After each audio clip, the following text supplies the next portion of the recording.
যখন কোনো একটা যুবতীর মেয়ের বিয়ে ঠিক হয়ে যায় তখন বাপ ভাই ঘরে বসে বসে চিন্তা করে লাগবে তো 20 লাখ টাকা। ভাই তখন মনে করে যদি আব্বাকে বলি যে জমিটা বিক্রি করো না, মাত্র একটা জমি, তো আমার বোনটা মনে হয় সারা জীবন আমাকে বলবে তোর জন্য আমার বড় ঘরে বিয়ে হলো না। তোরকে দেখা দেখি বলছে আব্বা দিয়ে দেন গা জমিটা কাউকে। জমি বিক্রি হয়ে গেল, ভাই ইট ভাটার কুলি হয়ে গেল, আব্বাও ইট ভাটার কুলি হয়ে গেল। এরপরে মায়ের কানের নাকের যা ছিল সেগুলো সব চলে গেল। দুটো দুধের গায়ে ছিল এটাও বিক্রি হয়ে গেল। ভিটাটা 5 কাঠা ছিল, 2 কাঠা চলে গিয়ে 3 ভাইয়ের 3 কাঠা থাকলো। 3 ভাই বোনের বিয়ে দিতে গিয়ে তার আর ঘরে বাস করে না, লক্ষণপুরে থাকে না, হরিশ্চন্দ্রপুরে থাকে না, চেন্নাইয়ে গিয়ে লিভারের কাজে ঢুকে গেল। আব্বা কোথায় যাবে, ঘর ছেড়ে যেতে পারে না, ইট ভাটায় কাজ করতে লাগলো। ছোট্ট একটি বোন ভাই, সেও নতুন জামা ঈদের দিনে পায়নি। ঈদ করতে এসছে নতুন জামাই, বেটি এসছে 10,000 টাকা দিচ্ছে, মন উঠে না। কিন্তু ওই বিবিটা বাপের দিকে তাকিয়ে দেখছে একটা ছেঁড়া লুঙ্গি পরে ঈদের নামাজ পড়তে গেছে। বেটি গিয়ে বলছে আব্বা ঈদের দিনে কি নতুন একটা লুঙ্গি পাওনি? একটু নাটকের মতো মুচকে হেসে বলছে মা এটা তো নতুনই রে, সেই দিন একটু বাঁশে লেগে ছিঁড়ে গেছে, হালাকে ওটা হলো পুরাতন লুঙ্গি। এবার শিক্ষিতা মেয়ে, মাধ্যমিক দিয়েছে, বুঝে নিল বাপ আমার গরিব হয়ে গেছে। ভাই দুটি ঈদের দিনও বাড়ি আসে না, আনন্দের সুখটা ঘর থেকে উড়ে চলে গেছে। এরপরে ছোট ভাইটাকে বাথরুমের ভিতরে নিয়ে গিয়ে বলছে ভাই তোমার কি ঈদের নতুন জামা নয়? ছোট ভাইটা কেঁদে বলছে আব্বাকে বললাম, তো আব্বা বলল বকরা ঈদে দিব, তোর ভাইয়েরা আসবে তখন। তার মানে সেও পায়নি। গতকালকে কি খেয়েছো? বলে শাক ভাত। তার আগের দিনে বলে ডাল ভাত। তার আগের দিন কি খেয়েছো? ছোট ছেলে গোপন করছে না, ফুটফুট করে বলে দিচ্ছে সেদিনও বেগুন আর ভাত। তাহলে কি মাছ মাংস আব্বা কিনেন না? লম্বা করে টেনে বলছে বুবুরে সে তোমার বিয়েতে মাংস খেয়েছি, আব্বা আর কেনে না। যখনই বলেছে মেয়েটা ঢুকরে কেঁদে বলছে আমি কোন ডাকাতকে বিয়ে করেছিলাম, ডাকাতের বাচ্চা ডাকাত আমার বাপ ভাইয়ের সম্পদকে লুটে নিয়েছে। এর জন্যই মেয়েটা শ্বশুর বাড়িতে হাসতে পারে না, স্বামীকে সার্ভিস দেয় না, শ্বশুর শাশুড়িকেও ঠিক মতো ভাত দেয় না। তার মিজাজে ঢুকে গেছে আমার বাপ ছিঁড়া লুঙ্গি পরে ঈদ করবে, আর তোর বাপ মাসে মাসে লুঙ্গি চেঞ্জ করবে, আর আমাকে সপ্তাহে 13টা করে লুঙ্গি ধুয়ে দিতে হবে। এবার ওর মিজাজ গরম।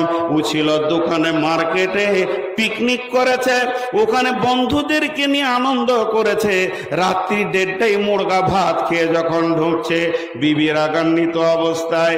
বিবি হাসে না কেন? বিবির কাজ হচ্ছে স্বামী দেখলে মুচকে হাসবে, কিন্তু আমার বিবি হাসে না কেন? যেই গায়ে হাত দিতে এসে খবরদার আমার গায়ে হাত দেবে না। কি হলো রে সখিনা জরিনা এত রাগ কেন করো? বলে আমার বাপের 22 লক্ষ টাকা তিলে তিলে বুঝিয়ে দাও, আর আমার যৌবনের দরকার নাই, সংসার করার দরকার নাই। আমার বাপের যদি 22 লক্ষ না বুঝিয়ে দাও তাহলে বুঝে নাও আমি মহিলা থানাতে আপিল করে দিব। সারা রাত ঘুম হয় না। বলছে ওই যে ট্রাক্টর কিনেছিলাম, ছেড়ে দে তোর বাপের ট্রাক্টর, খালি ঢোক গিলছে। কি বলবো কি বলবো, এতগুলি টাকা বাপ কোন দিকে ঘর বাড়ি করে উড়িয়ে দিল। জমি জমা কিনে আমি জরিনা খাদিজাকে জবাব দিতে পারছি না। গভীর রাত, সারা রাত খালি মালদার জেলখানার দরজাটা দেখছে, খুলছে, লাগাচ্ছে, আর তো শান্তি নাই। বিবির গায়ে হাত দিতে পারছে না। যখন ফজরের আজান হয়ে গেছে, মুরব্বী হাজি সাহেব নামাজ পড়ে এসে বেটাকে বলছে বেটা নামাজ পড়, এটা ল হয়, বেটারে ওঠ, দোকান খুলতে হবে। যখনই বলেছে বেটা ওঠ, কারণ সারা রাত তো ঘুমায়নি, দরজাটা খুলে চোখ কচলাইতে কচলাইতে বলছে শুয়োরের বাচ্চার বুকে লাত মেরে দিব।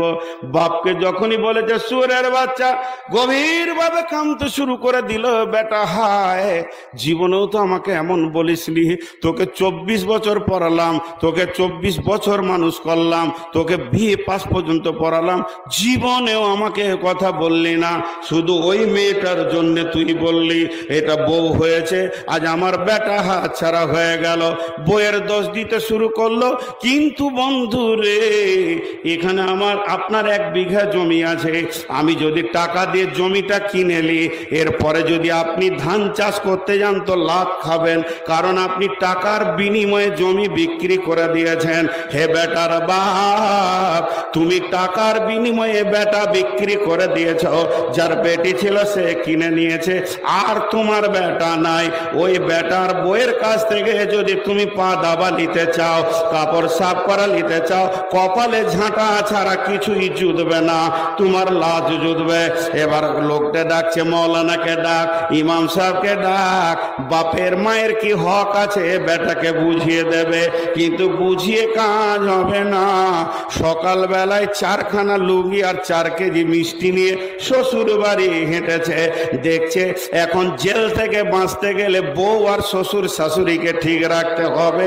প্রত্যেকটা বাড়িতে পণ নেওয়ার কারণে ছেলেরা বিক্রি হয়ে গেছে, মুরব্বীরা আর শান্তি পেয়েছে না। একবার বলবেন না ঠিক বললাম না ভুল? তাহলে ছোট ছেলেগুলো ওইদিকে চলে যেছে কেন? বাচ্চাগুলো জি, বিছানাগুলো কার? যতগুলো বিছানায় বাচ্চা তৈরি হচ্ছে, বিছানাগুলো মায়ের না বাপের? জোরে বলেন। কে বললে বাপের? ও গরুকে হুঁশি নাই যে একটা বিছানা তৈরি করি, আমার বংশের ছেলে আমার বিছানায় হবে। পরের বংশের বিছানা নিয়ে এসে ও ছেলে বানাচ্ছে। আর আল্লাহ রসুল ফাইসালা দিয়ে দিয়েছেন, আলো ওয়ালাদলিল ফেরাসে, বিছানা যার সন্তান তার। যাদের বংশের বিছানায় ছেলে হবে, ছেলের টান সেই বংশ দিকে যাবে। কি খাটের দরকার আছে? মাটিতে সুদ, বাপের ভিটাতে। কিন্তু বুঝে না। মেয়েরা একটা কথা ঘুরিয়ে ঘুরিয়ে বলে না বারবার? আরে বলে না, মেয়েরা একটা কথাকে বারবার ঘুরিয়ে ঘুরিয়ে বলে কি বলে না? তো মেয়েরা একটা কথা ঘন ঘন বলে। খাটে আপনি বসতে যান তো আমার বোনকে ডেকে আমার স্ত্রী বলবে যে বুবু শোনো, এই খাটটা আব্বা দিয়েছে। 3 দিন পর আমার ছোট ভাইকে বলে যে তোমার তা হয় খাট দেবারে যে আব্বা দিয়েছে। শুতে যাবো তো আমাকে বলবে আব্বা দিয়েছে খাটটা। আচ্ছা, এর পরেও যদি ওই খাটে শুতেতে, এর কত বড় বেহায়, আর চামড়া কত মোটা, লজ্জা আছে ও বেটা ছেলে হয়? শালা আমি যদি হতাম তো একটা টোটো ভাড়া করে খাটকে গুটিয়ে দিয়ে বলতাম যা দিয়ে আজকে তুই নিচে সুদ ছেলে পেলে হয় কিনা দেখছি, খাটেই শুতে হবে। আজীব ব্যাপার। এরা শেষ হয়ে গেছে, এরা শেষ হয়ে গেছে। শুনেন, এবার চলে আসেন। আল্লাহ তাবারাক ওয়া তাআলা বললেন, পুরুষের দল, তোমরা নিজের পয়সা খরচা করে দেখো, বিবি ফ্যামিলিকে শান্তি দেবে। এরপর আল্লাহ ছেলেদেরকে বাদ দিয়ে মেয়েদেরকে বলছে, ওরে আমার বেটির দল, ও আমার মেয়ের দল, ওরে আমার কলিজার টুকরা মা বেটি, এবার কান করে শোনো। এতক্ষণ বেটা ছেলেদেরকে বললো মাল তোরা খরচা কর, এবার বেটিদেরকে আল্লাহ বলছেন যে ফাসসালিহাতুন কানিতাতুন হাফিজাতুন লিল গায়বি বিমা হাফিজাল্লাহ। ওরে আমার মা, ওরে আমার বোন, যে মেয়েটার কাছে 3খানা গুণ আছে, যে মেয়েটার ভিতরে 3টে গুণ আছে, আমার যে বেটির ভিতরে 3টে গুণ আছে, আমার রব বলছে ওকে যে ঘরের বউ বানাবেন ওই ঘরটা শান্তিতে থাকবে, ওর বাপ ভাই শান্তিতে থাকবে, পাড়া প্রতিবেশী শান্তিতে থাকবে, ওই মেয়েটি আস্তে আস্তে ধীরে ধীরে জান্নাতে চলে যাবে।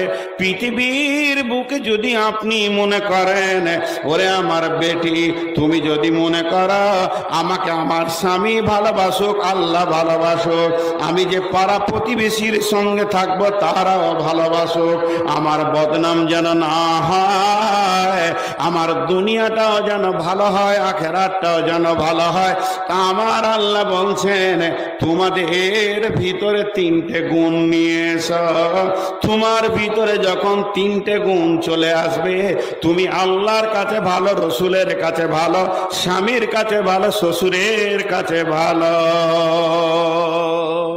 তিনটে গুণ। নাম্বার এক, ফাসলিহা, সলেহা হয়ে যাও। সলেহা কাকে বলে? কোন জিনিসটাকে সলেহা বলে? শরীরটা সে পর্দার ভিতরে রাখবে আর স্বামীর ইতাআত করবে, স্বামীর অবাধ্য হবে না। আমার আল্লাহ মেয়েটাকে সলেহা বলছেন। তো আমার বেটিদেরকে এখন ওসিয়ত করছি, পুরুষদেরকে বললাম টাকা লিয়েন না, বিয়ে করেন। এবার ওদেরকে বলছি কেমন থাকতে হবে, সলেহা হতে হবে। সলেহার যদি পূর্ণ ব্যাখ্যা করি 4 ঘন্টা লাগতে হবে। নামাজি হতে হবে, রোজাদার হতে হবে, পর্দায় থাকবে, স্বামীকে ইতাআত করবে, ও সলেহা। 2 নম্বরে, ওরে আমার মা, ওরে আমার বোন, কানেতা হতে হবে। কানেতা কাকে বলে? কানেতা মানে স্বামী সাদা বাটা, মোটা ছোট যেমন মাল এনে দেবে, এক চান্সে হেসে গ্রহণ করে নিতে হবে। স্বামী তোমার জন্য যে কালারের কাপড় এনে দিয়েছে, এক চান্সে গ্রহণ করে নাও। হাজি ভাই বলেন, আমাকে উত্তর দেন। আপনাদের যতজনের বিয়ে হয়েছে তারা মুখ খুলেন। হাজি, বিবিকে কোনো মাল এনে এক চান্সে রাজি করতে পেরেছেন? হ্যাঁ না বলে না? সবাই বলেন পেরেছেন? না, পৃথিবীর কোনো মেয়ে পারবে না। কে বললে? তাহলে ওটা মেয়েই লয়। রসুলকে ঘোল খাইয়েছে, এতদিন বন্ধ ছিল, আর বলছে এক চান্সে রাজি করে দিয়েছে। তাহলে আসেন আপনাকে পরীক্ষা করে নি, এখনই আমার কাছে ল্যাবরেটরি আছে পরীক্ষা করার। তো হতে পারে না, কারণ ওটা মেয়েদের অভ্যাস। আল্লাহর নবী বলেছেন কঠিন কিয়ামতের দিনে যেমন পৃথিবীতে বিশ্ব সুন্দরীর প্রাইজ দেওয়া হচ্ছে, বিশ্ব সুন্দরী যে মেয়েগুলি হয় তারা প্রাইজ পায়, তেমনি আল্লাহ কিয়ামতের দিনে বিশ্ব সুন্দরীর প্রাইজ দেবেন। আর আল্লাহর প্রাইজ মানি হলো জান্নাত। অতএব মা আমার, বোন আমার, কান করে শোনেন, সেই দিন বিশ্ব সুন্দরী কে হবে? যে মেয়েটা দেখতে অতি চিকন, যার নাকটা ভালো, চোখটা ভালো, চামড়াটা সাদা, ওই মেয়েটি আল্লাহর কাছে বিশ্ব সুন্দরী প্রাইজ পাবে। আর যে মেয়েটা হলো কালো, দেখতে ভালো নয়, ওই মেয়েটি প্রাইজ পাবে না। এটা হতেই পারে না, না না না, এটা হবে না। তাহলে বিশ্ব সুন্দরী প্রাইজ কোন মেয়েটা পাবে? বলে ওই মেয়েটা যাকে স্বামী, যার দিকে তাকালে স্বামীর কলিজা ঠান্ডা হয়ে যায়, আর বাইরে থেকে, সফর থেকে আসলে স্বামীকে প্রথম চান্সে খুশি করে দেয় এবং কলিজা ঠান্ডা করে দেয়, ওই মেয়েটি বিশ্ব সুন্দরীর প্রাইজ পাবে। মেয়েরা এটা পারে না। আমি আমার বিবিকে বলছি, রাত জেগে জেগে জালসা করি, তো যখন ঘর ঢুকবো তো কিছু বলিও না, 1-2 ঘন্টা থাকবো, ঠান্ডা হব, তোমার যা অভাব অভিযোগ আছে বলিও। তো বলবে আমি খেপি নাকি, তুমি কোথা থেকে কষ্ট করে আসবার বলে দিব। কিন্তু ওটা বললে যখন, তো মনে হচ্ছে যে আর বলবে না। রাত 1:30টায় ঘর ঢুকেছি, হুট করে বলছে তোমার হুঁশ আছে, ঘরে টাকা পয়সা নাকি কষ্ট করে চলছি, মেরে দিল। এটা হতেই পারে না। মেয়েরা এক চান্সে যত দামি মাল নিয়ে যাবেন, খালি এমনি করে দেখবে, কাপড়টাকে দেখতে দেখতে দেখতে দেখতে বলবে দেখো তো কেমন মাল আনছে, রংটাও ভালো লাগে, খায়রুলের বাপকে দেখো তো কত ভালো মাল আনছে। আরে সালা, জান জ্বলে গেল। হ্যাঁ, তোকে এত দামি মাল দিও তোর দিল পেছি না।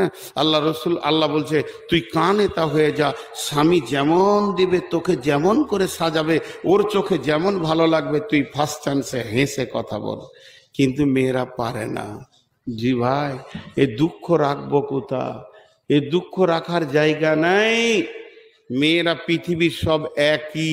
এক বুড়ি থালা মাছতে গিয়ে নদীতে পড়ে চলে যেছে লাশ হয়ে ভেসে। তো বুড়া তখন বলছে, ওর পুতা বলছে, এই দাদু পেপার পড়ে লাভ নাই, বাইরের খবর বাদ দাও, তোমার বুড়ি বিছানা খালি হয়ে গেল।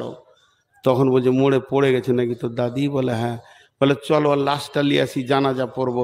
একসাথে তো 80 বছর থাকলাম, তো জানাজা তো পড়তে হবে। তো উজানে লাশ খুঁজতে যেতে। লাশ উজানে থাকবে না ভাটিতে থাকবে? ভাটিতে। তো উজানে খুঁজতে যেতে, তো ওর পোতা বলছে দাদু বুড়ির প্রেমে কি মাথা গোলমাল হয়ে গেল, উজানে লাশ যায়। বলছে এই বুড়িটা তোর না আমার? তখনই তো কাবু বলছে হ্যাঁ ওটা আপনার। বলো ওকে আমি বিয়ে করেছি 80 বছর, জীবনে সিধা পাইনি, ওর মোড়েও উজান যাবে, ওর লাশ উজানেই পাবো। জি, 80 বছরে সিধা পাইনি। আজীব ব্যাপার, ভ্যানের মতো রিংটার। আল্লাহ তাবারাক ওয়া তাআলা বলছেন তুমি কানে তা হয়ে যাও। আল্লাহর নবী কে বলছেন, যদি কোনো স্বামী বখিল হয়, ও এমন হার কিপটে মাল, দামি কাপড় কোনোদিন দেয় না, একটা ঈদ বকরিদে পরবে সেটাও দামি দিচ্ছে না, শীতের সময় বলছে বড়লিন বড় পিলাস দাও, বলছে খেপি রে সরষের তেল মাখ ভালো থাকবি। এরাও এত হার কিপটে, মার্কেটে টন টন মাল চলে গেল, মৌসম্বি গেল, আপেল গেল, লেবু গেল, 1 কেজি কিনার মাল লয়। ইলিশ তো দূরের কথা, পুঁটিও কিনে না, হার কিপটে মাল। কোনোদিন মাংস কিনতে যাই না, আর পরের পেলে খেতে ছাড়ে না। এরকম হার কিপটে আপনার এলাকায় আছে? আর আছে কি না? ও আমার মা, ওরে আমার বোন, আপনার স্বামী যদি হার কিপটে হয়, তো আপনি ওর টাকা চুরি করে ইলিশ মাছ খান, গুনাহ হবে না। হ্যাঁ, টাকাকে চুরি করে নেন, চুরি করে ইলিশ খান, লেবু খান, আপেল খান, কিন্তু ওই মাছের কাঁটা আর মাংসর হাড় আর লেবুর ছাল অন্য জায়গায় অন্য জনের অংশে ফেলে দিয়ে আসবে। হ্যাঁ, আর আলু আর ডাল ভাত রেঁধে বসে থাকবে, তার আগে মাছ শেষ। জি, ওটা তুমি কিনে ছেলে পিলে খেয়ে নাও, আর হাঁড়ি ধুয়ে রেখে দাও। বকিল হারকিপটা ওরই মাল চুরি করে খাও, কিন্তু ওর মাল চুরি করে তুমি তোমার বাপকে, ভাইকে, বোনকে দেবে, এটা হারাম। ওটা আসছে কোরআনের আয়াতে। কিন্তু চুরি করে খাওয়া যাবে। কতটা? যতটা পরিমাণে তোমাকে খেতে লাগে, বড় প্লাস বড়লিন কিনতে লাগে, ওই পরিমাণে চুরি করতে পারো। 2টা বাদাম খেতে মন গেছে, চুরি করতে পারো, কারণ ও হার কিপটে মাল। কে বলেছেন? বিশ্বনবী। কোথায় পেলেন? দলিল নেন। বিশ্বনবীর চাচার নাম হচ্ছে আবু সুফিয়ান, হার কিপটে মাল ছিল। বিশ্ব নবীর নিজের চাচা আবু সুফিয়ান হার কিপটে মাল। আবু সুফিয়ানের সঙ্গে হিন্দার বিয়ে হলো। ফাতে মক্কার পর হিন্দা ঈমান আনলো, তওবা করলো। বিশ্ব নবীর চাচা আমির হামজার কলিজা চাবিয়েছিল হিন্দা। সেই হিন্দা যখন তওবা করলো, ঈমান আনলো, আবু সুফিয়ানের সঙ্গে তার আগে বিয়ে হলো। এ আবু সুফিয়ান এত হার কিপটে মাল, ভালো জিনিস কিনে না। বিশ্ব নবীর কাছে গেল হিন্দা, গিয়ে বলছে ও বেটা মোহাম্মদ, তোমার চাচা বড় হার কিপটে মাল, কিছুই কিনতে চাই না। তখন আল্লাহর নবী বললেন, চাচি জি, হার কিপটেদেরকে জলসা করো, পারা যাবে না। তোমাকে আমি আখিরি পয়গাম্বার পাওয়ার দিছি, চুরি করো আর খেয়ে যাও, গুনাহ হবে না। বলছি কানে তা হতে হবে, কিন্তু অতি বকিল হলে চুরি করে খেতে পারে। এরপরে আল্লাহ বলছেন ওয়াল হাফিজাতুল লিল গায়বি বিমা হাফিজাল্লাহ। মেয়েদের কাছে 3খানা মাল আছে, আমার রব বলছে এগুলিকে তুমি হিফাজত করো। যেমন আমার বিবিকে আমি বর্ধমানে রেখে এসেছি, তার মাথা থেকে পা পর্যন্ত এই বডিটা হলো আমার। ওটাকে দিয়ে কাউকে আনন্দ দিতে পারে না, মুখে হেসেও আনন্দ দিতে পারে না। 2 নম্বর, একটা পুরুষ মেয়ের পেটে তার সম্পদকে পৌঁছিয়ে দেয়, এটাকে ওষুধ খেয়ে নষ্ট করে দিতে পারে না। 3 নম্বর, আমার ঘরে চাল ডাল যা আমি রেখে এসেছি, এসেছি এগুলোকেও যেন নষ্ট না করে দেয়। যে আমার আল্লাহ বলছেন ওয়াল হাফিজুনা লিল গায়বি বিমা হাফিজাল্লাহ, তোমরা ওই মালকে হেফাজত করো। স্বামীর মালকে চুরি করে বাপ ভাইকে মাকে দিয়ে দিও না। এমনকি স্বামীর মাল চুরি করে দানও করতে পারো না। স্বামীর বিনা পারমিশনে তোমার দান করা যাবে না। তবে তোমাকে খেতে যদি মন যায় আর স্বামী যদি এনে দেয়, চুরি করা যাবে না। আর স্বামী যদি হার কিপটে মাল হয় তাহলে চুরি করে খাওয়া যাবে। এই জায়গায় তা আল্লাহ কত দামি কথা বলছেন। অনেকে বিবিকে অযথা মারে। জি না, তুমি তোমার বিবিকে আস্তে আস্তে বুঝাও, দিনের কথা বলো, তাফসীর করো, আলেম ওলামার কথা বলো, আখিরাতের কথা বলো, জাহান্নামের কথা বলো। যদি দেখো তোমার বিবি অসঙ্গত চলাফেরা, তো বলছেন আল্লাহ তাবারাক ওয়া তাআলা বলছেন ফাইযুহুন্না ওয়াহজুরুহুন্না নুসুজাহুন্না ফাইযুহুন্না ওয়াহজুরুহুন্না ফিল মাজাজি, তাদেরকে বোঝাও। তাতেও যদি ঠিক না হয় তাহলে একই রুমের ভিতরে বিছানা আলাদা করে দাও, যে খবরদার তোমার আর আমার বিছানা আলাদা, এক বিছানায় আসবে না। মেয়েটি যদি জ্ঞানী হয় চোখের পানিতে কেঁদে তোমার কাছে মাপ চাইবে যে আমার স্বামী আমাকে বিছানা থেকে সরিয়ে দিয়েছে। তাতেও যদি ঠিক না হয় ওয়াজরিবুহুন্না, মেয়েদেরকে মারা যায়, আল্লাহ কালাম পাকে বলছে মারো, কিন্তু মারের পরিমাণটা কেমন হবে? তাকে ল্যাংড়া লোহা করে দেবে, তার গালে এমন মারবে যেন দাগ হয়ে গেছে, তাকে পঙ্গু করে দেবে। আর কালকে তুমি ডাম্পারে অ্যাক্সিডেন্ট হয়ে মারা যাবে, পরশুদিন মেয়েটা আর বিয়ে হবে না। এটা তুমি করতে পারো না। তুমি যে ওর চির স্বামীর কোনো গ্যারেন্টি নাই, হতে পারে আল্লাহ তোমাকে কোনো ওসিলাতে নিয়ে নেবে, ওই মেয়েটি আবার ইদ্যত পালন করে ওর বাপ ভাই বিয়ে দেবে, কিন্তু তুমি এমন মার মেরেছ আর দ্বিতীয় স্বামী তাকে গ্রহণ করছে না, এইভাবে তার বডিকে পঙ্গু করে দিতে পারো না। আল্লাহ বলছে মারার জন্য কোনো ওসিলা খুঁজো না, তার কারণ ওটা তোমার শ্বশুরের বেটি, তোমার সম্বন্ধীর বোন, তোমার আপনার কিনা শাশুড়ির বেটি।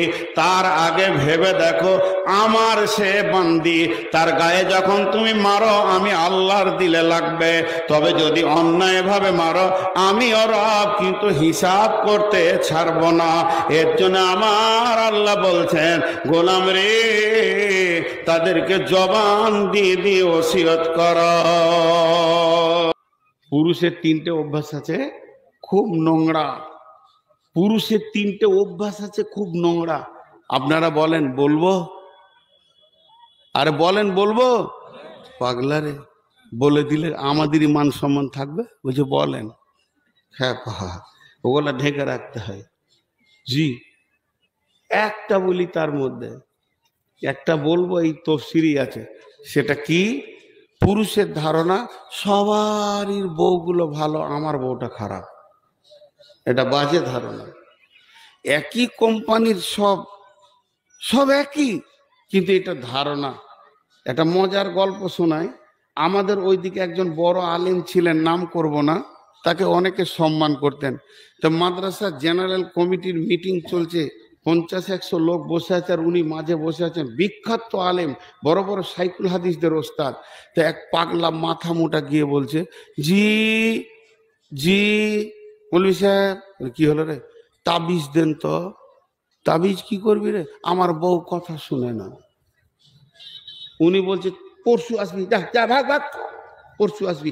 দেখছে মাথা মোটা, ওর মনে থাকবে না থাকবে, পরশু বলে দিয়ে ওকে তেড়ে দিয়েছে, চলে গেল। ও আর মনে থাকবে না? ও আর আবার মনে না থাকে, ও পরশু দিনই চলে এসছে। জি তাবিজটা দেন তো। যে তাবিজ লিবি? ওকে ঘরের ভিতরে ভরেছে, তো হুড়কা লাগিয়েছে, মোটা লাঠি ধরে বলছে বস এবার তাবিজ দি, মেরেই ফেলে দিব তোকে। বলছে এটা কোনো তাবিজ হলো? ঘুরিয়ে আমাকে মারছে, আমি বউ, আমার বউ আমাকে দেখতে পারে না, আবার ঘুরিয়ে মারছে। তখন বলছে এইটাই তোর তাবিজ। দকে নিচে বসিয়েছে, বস এখানে। মৌলানা উপরে বসেছে, তো বলছে আস্তি করে বলছে ধীরে ধীরে, যাতে ওর মাথায় ঢুকে। আরে পাগলা, মেয়েরা ওই রকমই, আমার বউটাও আমার কথা শুনে না। আমি চালাক বলি, কাউকে বলি না, তুই খ্যাপ বলি বলছিস, লিয়ে থাক গা, অতি ছেলে পিলে হবে দেখ গা। ওর মাথায় যে ঢুকে গেল যে এত বড় মৌলবীর বউ কথা শুনে না রে, তামারটা না শুনুক গা, বেশ শান্তি চলছে এবার। জি, একজনা ঘরে বিবির সঙ্গে ঝগড়া করে, তুমি তোকে দেখে লিব, তোকে দেখবে কি দেখবে তুমি, তোকে দেখে লিব, কি ভেবেছিস হযরত উমর এখনো বেঁচে আছে, তোকে আমি দেখতে পারবো না, বলে উড়ে গিয়ে বেরিয়ে গেল হযরত উমরের কাছে।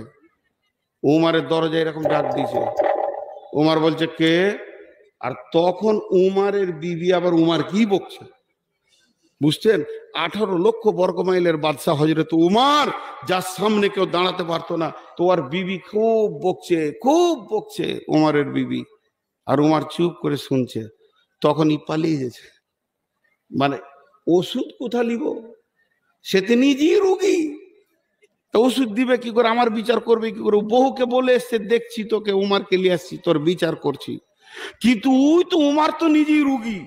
তখন ও পালিয়ে যাচ্ছে, উমর দরজা খুলে দেখছে অনেক দূরে, এসো এসো, বলছে হয়ে গেছে কাজ, বলছে আয় রে ভাই, বলছে আমার কাজ হয়ে গেছে, আমার ভেজাল বরাত মিটে গেছে, বলছে তুই আমার কাছে আয়। কাছে গেল, কি জন্য এসেছিলি, আমার বউ কথা শোনে না। বলে আচ্ছা হুজুর আপনি বলেন তো, আপনার বউ এত বকছে তো চুপ করে শুনছেন কেন? বলছে খ্যাপা শোন, আমার বিবি আমার কাপড় সাফ করে, আমাকে রান্না করে খাওয়ায়, আমাকে মাথা হাত পা দেবে দেয়, ঘর বাড়ি সাফ করে, আমার ছেলের পায়খানা পেশাব সাফ করে, আমার ছেলেকে দুধ খাওয়ায়, সে কোলে করে পেটে করে আমার সন্তান মানুষ করেছে, এতগুলি যখন সে আমার করেছে, তো দুটো কথা বললি তো কি আমি চুপ করে শুনছি? বলছে হুজুর ওই জন্যই বলছি আমার ভেজাল চুকে গেছে, আর বিচার করতে হবে না, ও বকুক আমি আমরা শুনবো। শুনছে বসে, দেখে স্বামীটা এত ভালো হলো কি করে রে, এত কথা বলো গরম করা যেছে না। তো আল্লাহ বলছেন যে খবরদার তুই ভাবিস না যে লোকের বউটা ভালো আমার বউটা খারাপ। এক বেচারা এই আপনাদের বাঁধের ধারে জমি এমনি করে করে ঠিক করছে, জমির আলগোলাকে, আর তার মাত্র 15-20 মিনিট আগে বিবির সঙ্গে কথা কাটাকাটি করে এসেছে, আর জমির আল ঠিক করতে করতে আধ ঘন্টা পর আর মাঞ্জা ধরে গেছে, তো উঠে দাঁড়িয়েছে, হাতে কুদাল আছে, আর অমন সময় একটা মোটরসাইকেল পেরিয়ে চলে গেল, তো বউটা ওর কাঁধে হাত দিয়েছে আর মোটরসাইকেলে যেছে, ওই সুখ দেখে ওর হাত থেকে কুদাল পরে পা কেটে গেল। বলছে ও কত সুখে আছে, আমার বউটাই খারাপ। খানিক পর টোটো চেপে হসপিটাল যেছে, তো দেখছে সুইচ গেট মোড়ে ওই মোটরসাইকেলওয়ালা বউটাকে মোটরসাইকেলের পাশে দাঁড় করিয়ে দিয়ে এক মৌলবীর সঙ্গে কথা বলছে। ওই মৌলবীটা আবার আপনার গাঁয়ের মসজিদের ইমাম। তো আমাদের ইমাম গল্প করছে, হাত পা চিকিৎসা করে, ইঞ্জেকশন নিয়ে, ব্যান্ডেজ করে, ওষুধ নিয়ে এসে ঘর ঢুকলো। তখন জোহর আসর নামাজ পড়ে মাগরিবের পর ইমাম সাহেবকে পেয়েছে। ইমাম সাহেব বাড়ি গিয়েছিল, মাগরিবে এসছে, যে মাগরিবে ওর রুমে গিয়ে বলছে মৌলানা একটা কথা জিজ্ঞেস করছিলাম, আজকে বেলা 12টার দিকে, 11:30-12টার দিকে একটা ছেলের সঙ্গে সুইচ গেটে কথা বলছিলেন, ছেলেটা কোথাকার? বলছে ও ছেলেটা আমাদের গ্রামে খলিল চাচার বেটা, ও বিয়ে করেছে এদিকে লাভাতে, তো বউটা নিয়ে দিকে যাচ্ছিল, আমার সঙ্গে দেখা হলো। কি বলছিল? বলছে ভাই রে বউকে নিয়ে খুব অশান্তি, একটা তাবিজ দেন। বলছে ওরে কপাল রে, ওরই লেগে পা কাটলো ও শান্তিতে। তা আপনারা মনে মনে ভাবছেন যে মৌলবীদের বউগুলো ভালো, সব 90 ডিগ্রি অ্যাঙ্গেলের বেঁকা। অতএব ওকে ওইভাবে নিয়ে চলতে হবে, কোরআন বলছেন। এবার গোটা আয়াতটা দেখেন। প্রথমে আল্লাহ বললেন হে মহিলার দল, সারা পৃথিবীর পুরুষেরা তোমাদের নেতা হবে, তোমরা তাদের অধীনস্থে চলবে। ও পুরুষ আর মহিলা, তোমাদের মধুর মিলনে আমি সন্তান দিই, সন্তানের ব্যাপারে কেউ কারো ওপরে যাবে না। তারপরে বললে হে মেয়েরা, তোমরা যদি নেককার হতে চাও, সলেহা হও, অল্পে সন্তুষ্টি হও।